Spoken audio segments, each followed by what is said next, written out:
En tant que ministre?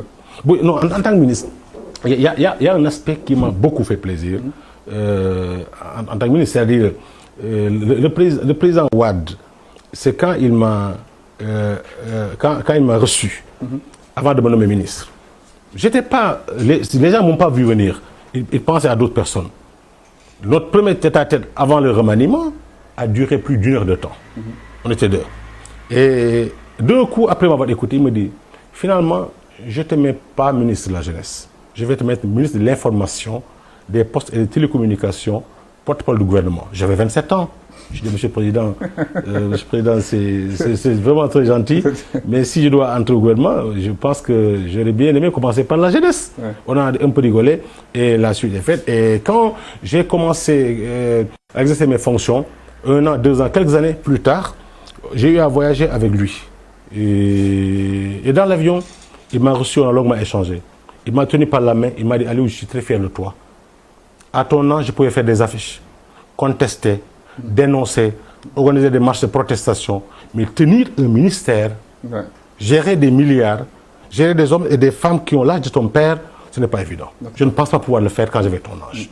Et quand le maître parle comme ça de son disciple, qu'il fascine, qu'il admire, croyez-moi, c'était un des plus beaux jours de ma vie. L'autre jour, l'autre fait qui m'a beaucoup marqué, parce qu'en vérité, un ministre, celui qui le note, c'est le chef de l'État. Ouais. Sa légitimité, il attire de la confiance présidentielle, même s'il ne doit pas poser des actes contraires aux intérêts du peuple. Mais c'est le président de la République qui doit rendre compte. Donc moi, les opinions de Wade sur moi m'intéressaient particulièrement, non pas en tant que chef d'État, mais en tant qu'un maître que je me suis choisi intellectuellement. Moi, intellectuellement, c'est Wade mon maître. Et je pense qu'en politique, honnêtement, je n'ai pas encore croisé un homme politique qui m'a impressionné, fasciné, ou que je peux hisser au rang de maître ou de repère dans mon pays, en dehors de Wade. Il est fascinant. Oui, il est fascinant. Et votre perception de la politique, d'ailleurs, se fonde sur le wadisme, ce que vous appelez dans votre ouvrage le wadisme, que vous définissez comme une idéologie à la fois politique et économique, mais comme un système politique presque parfait. Et vous pensez que c'est un système parfait? En fait, rien n'est parfait, mais ma perception du wadisme, qui est un ensemble d'idées, de pratiques, et de vision et de perception de l'humain et de sa capacité illimitée en termes d'affirmation de son génie et de sécrétion de solutions aux divers problèmes auxquels sont confrontés l'humanité. Je trouve qu'Abdoulaye Wade est une source inépuisable en termes de promotion de valeurs, de pratiques et de solutions pour l'humanité et pour l'Afrique. Vous savez, je vous donne quelques exemples. Aujourd'hui, quand on parle de la position de l'Afrique dans le Conseil des Nations, quand le Sénégal est invité au sommet du G20 ou du G8, on le doit à qui? C'est Wade qui, en tant que brillant intellectuel, a conçu le plan Oméga. Et avec les idées de Thabo Mbeki et de Bouteflika, on a eu le plan NEPAD.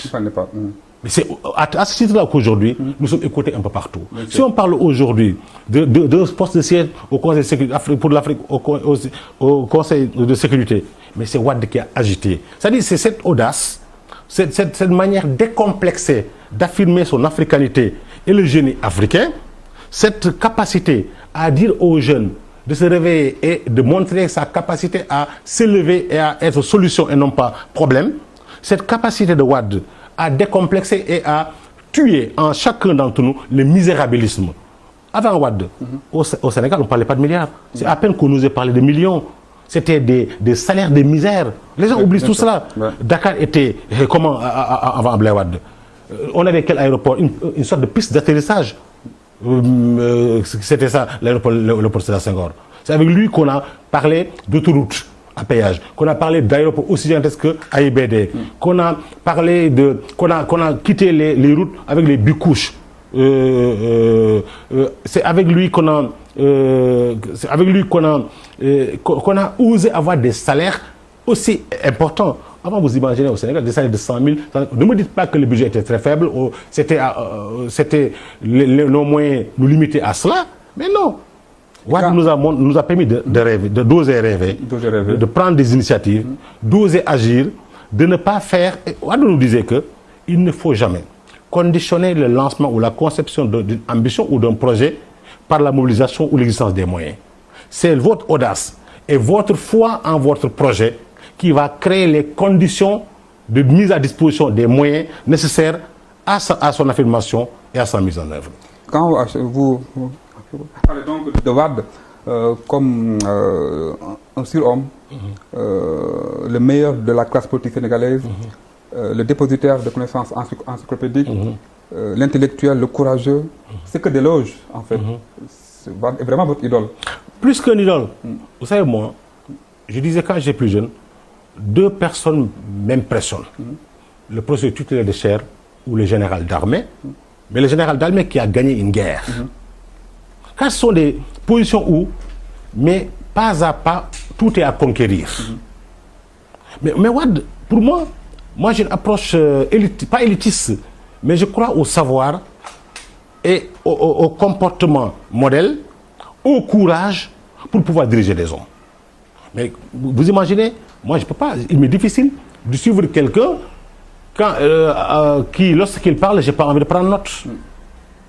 Quand une tête est vide, mais la personne ne doit pas avoir l'aspiration d'être un guide ou diriger des hommes et des femmes qui sont plus brillants que lui. C'est que Wade a rassemblé l'ensemble des conditions qu'il fallait pour pouvoir être dans une posture lui permettant d'être décomplexé, d'écouter, de comprendre et d'arbitrer. Car un chef d'État, son rôle principal, c'est de décider. Et pour décider, on arbitre. Pour arbitrer, il faut avoir la base théorique assez consistante, vous permettant d'écouter et de comprendre et de voir les nuances sans pour autant être à la merci ou être une sorte de marionnette des techniciens ou des conseillers. Wade, il a fait l'effort de s'élever intellectuellement. Il touche à tout. Ce n'est pas un spécialiste. C'est un homme qui a touché toutes sortes de sciences. Il est plus disciplinaire.